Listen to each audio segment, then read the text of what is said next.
Bonjour à tous, bienvenue dans Gecko du lundi 1er avril 2019, jour des canulars. Méfiez-vous. Alors, photo du jour, elles sont doubles. D'abord, en Slovaquie, la candidate anti-corruption Kapitova qui était rentrée en politique il y a moins d'un an, a remporté l'élection présidentielle avec plus de 54% des suffrages.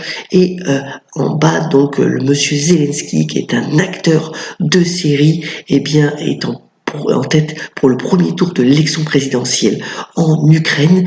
C'est une grande surprise car il n'a aucune expérience politique, mais voilà, il est arrivé en tête. On verra si ce résultat est confirmé pour le deuxième tour. À noter aussi qu'on a eu des élections locales en Turquie, et le point à retenir, c'est que le parti d'Erdogan a essentiellement perdu la mairie d'Ankara. Même si ce n'est pas un scrutin plus à risque que ça pour Erdogan, c'est quand même un signe pour sa politique à venir.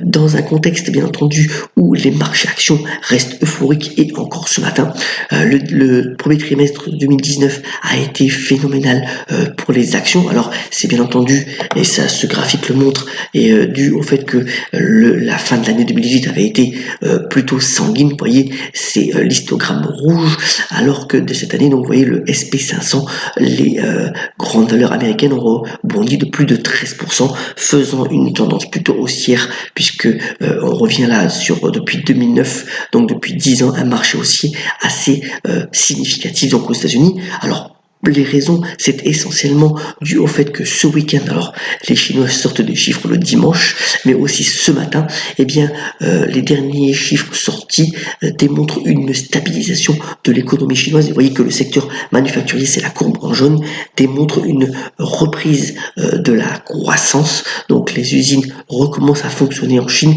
et ça donne donc plutôt de l'espoir donc au marché actions et aux investisseurs. Et d'ailleurs, un point intéressant, c'est que le marché chinois, qui est en hausse de plus de 30%, est complètement corrélé au cours du pétrole, qui lui aussi a rebondi de 30% sur le premier trimestre. Alors, un petit focus ce matin sur le Japon, qui va connaître véritablement un mois de fête, puisque à l'issue de ce mois, donc le 1er mai, le nouveau empereur Naruhito sera couronné. Alors, un point intéressant relayé par le magazine The Economist Weekend démontre le contraste entre deux pays comme le Japon et l'Argentine. Le Japon lutte contre la déflation et a du mal à faire ressurgir de l'inflation, alors qu'au contraire, l'Argentine, qui voudrait bien que son inflation soit plus contenue, n'y arrive pas véritablement à la contenir, puisque vous voyez qu'on est à des niveaux assez significatifs. Alors, quid du Japon pour ce mois-ci? On peut penser que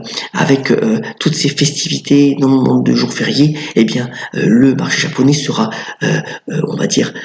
encouragé et sera plutôt porté par une vague haussière tout au long de ce mois. D'ailleurs, le Japon a fini son année fiscale le 31 mars, donc ça peut aussi ajouter à l'envie pour les investisseurs de faire des achats à bon compte.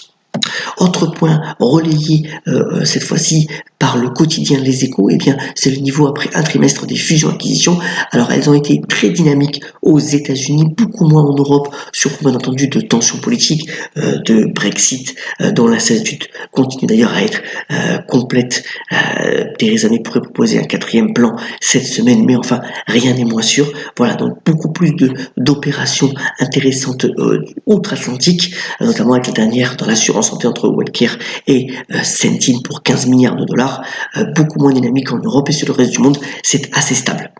Dernier point dont je voulais vous rappeler dans la partie macro, c'est ce plan des régions pour les chômeurs de longue durée et les jeunes sans emploi. C'est donc un plan de compétences qui va être déployé à travers les principales régions de France. Donc l'objectif, c'est véritablement de mettre l'accent sur des formations personnalisées pour les personnes sans emploi. C'est aussi essayer véritablement de donner aux entreprises la possibilité d'avoir finalement des candidats qui soient le mieux armés pour pouvoir remplir les fonctions que ces entreprises ont besoin. Donc voilà, ce plan de compétences déployé à travers la France, c'est plutôt un bon signe pour faire baisser le chômage de manière structurelle en France dans les années à venir. Venons-en aux brèves.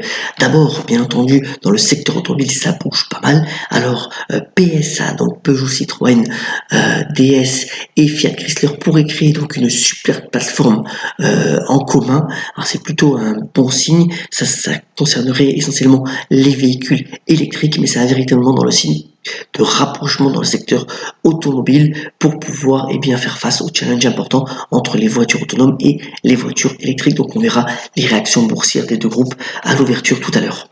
Autre point aussi, c'est finalement Thales, le groupe de défense qui a enfin mis la main sur Gemalto. Alors, ça a été un process assez long, c'est vrai que Gemalto était convoité par un autre groupe, en France c'était Atos, et bien finalement c'est Thales qui a réussi son OPA. Vous voyez que Thales est en bon ordre de marche, c'est une entreprise, c'est un de nos fleurons en France. Alors le rendement sur dividende est à moins de 2% parce que l'action a bien poussé, mais ça reste une action de choix en fonds de portefeuille si vous avez envie d'investir.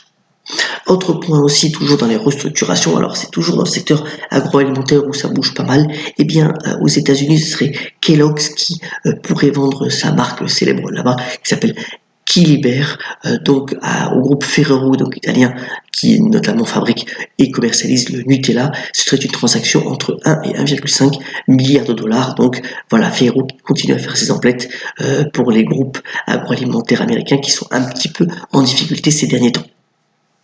Autre point dans la technologie, alors c'est une intervention assez remarquée donc de Mark Zuckerberg qui a dit qu'il fallait mettre beaucoup plus de régulation, beaucoup plus de règles pour les grands groupes technologiques. Alors vous savez que il a l'ambition notamment de fusionner les différentes messageries et de les rendre complètement cryptées pour diminuer le risque soit d'ingérence dans les élections, soit de tentatives notamment par les terroristes, par les groupes terroristes. Donc voilà, Zuckerberg, le patron de Facebook, voudrait des groupes plus régulés. Une étude d'ailleurs est sortie de la part de Stanford University. Alors, vous savez que Zuckerberg venait de Harvard et c'est assez rigolo, on va dire, que ce soit une étude de Stanford qui dirait que finalement, sortir de Facebook et annuler son compte rendrait plus heureux et avec moins de stress. Dernier point avant ce Morning Echo, un petit hommage quand même à Madame Agnès Varda, cette réalisatrice si caractéristique avec notamment sa coiffure, mais qui a fait véritablement des films intéressants, notamment de la nouvelle vague. Madame Varda s'en est allée. Alors elle n'a pas eu l'Oscar pour cette photo du film Cléo de 5 à 7 qui était un petit peu son film clé. Elle a eu plutôt donc une palme d'or d'honneur, mais ça reste quand même une réalisatrice qui a marqué son temps et qui est partie d'ailleurs 2 mois après Michel Legrand qui lui avait composé de nombreux films. Et voilà, un petit hommage est tout à fait normal pour cette grande dame du cinéma européen.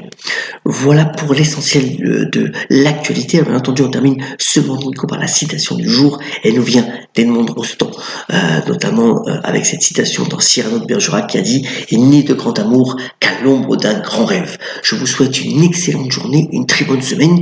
Ayons la pêche, soyons vifs, attention au canular et excellente journée. À demain sur le Morning Echo.